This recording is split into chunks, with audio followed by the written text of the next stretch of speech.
As we have seen in our previous module that stainless steel is our choice to utilize for the construction of industrial scale and pilot scale fermenters due to its properties like non-corrosive, resistant to the acids, resistant to the seawater, and having other engineering properties. But as concerned the type of the stainless steel, because stainless steel is graded as compared to with respect to the percentage presence of chromium, nickel, molybdenum and other ingredients.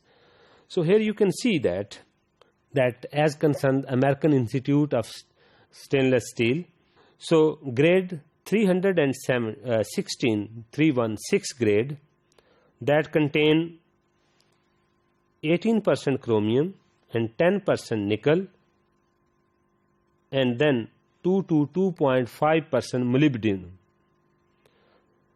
But as concerned this grade, so when there will be acidic fermentation, especially in case of citric acid, so when there will be a citric acid fermentation, pH in a high citric acid production dropped up to 1 to 2, so that highly acidic conditions.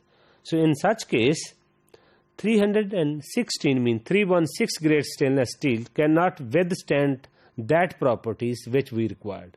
So in that case there is an grade which called as 317, so that only contained by the excess addition of molybdenum, mean 3 to 4% of molybdenum, that increase the quality of 316, and that is graded up to as 317 grade. So 317 grade fermenters material that is mostly used for the fermenters, if that will have to use for the acidic fermentations. But in some cases when we talk about the 304 grade that contain 8.5% chromium, you see here in 316 and 317 the chromium percentage in 18%, and nickel having in 304 and 316 that is same, but in 304 there is no more molybdenum. So just by the addition of molybdenum, that also increase the cost, but just by putting more molybdenum, then we have a good quality stainless steel that can be used for the construction of the ferment. So in this slide you can see the different compositions in case of 302, 303, 304, 304 copper, 316L and 316CB, 317L. So reported by the different, what will be the ratio of what will be the percentage of carbon, sulfur, silicon, chromium, nickel, copper, molybdenum and etc. So these are the different concentration that is present, but the most critical is 316 and 317, that is mostly used in a fermenter. But a low quality, we can say the cheaper fermenters, 304 grade is also used for the normal fermenters. But high quality fermenters that have only grade 317. So when we have decided that will be the material, but the thickness of that construction material is very critical while designing a fermenter. Why that is very critical? As the thickness of the material will increase, then the cost will increase.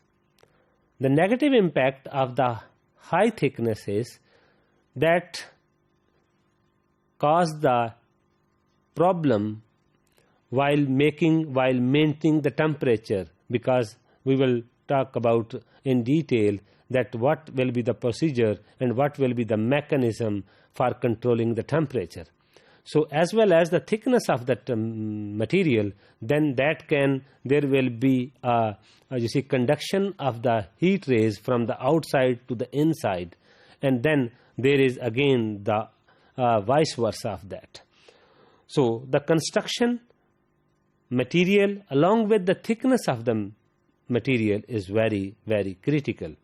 So as reported in the literature, so as concerned that when we talk about the fermenter having 3 lakh capacity to 4 lakh capacity, 4 lakh liter capacity, 7 mm plate may be used for the side vessel. But as concerned the top plate, that is 10 mm. So that's mostly.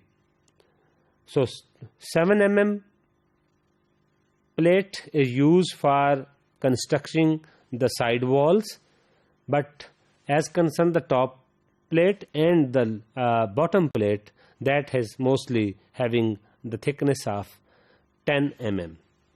So that is suitable. And the major thing as concerned when we say that there is 10 mm, that not have a flat, that should be in a spherical, because it is very good in a dimension having keep the semi-spherical bottom as well as the top, rather to have a flat surface or a bottom.